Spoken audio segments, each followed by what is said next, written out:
You ask Tiger to solve. This deals with linear equations with one unknown. The final result is x equals -4. Let's solve it step by step. Group all constants on the right side of the equation. Subtract 4 from both sides.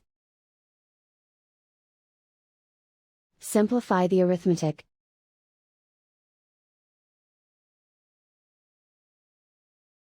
Isolate the x.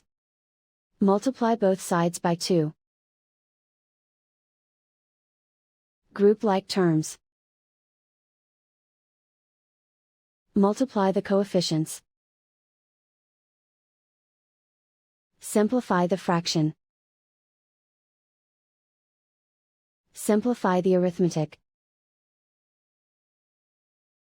And so the final result is x equals -4.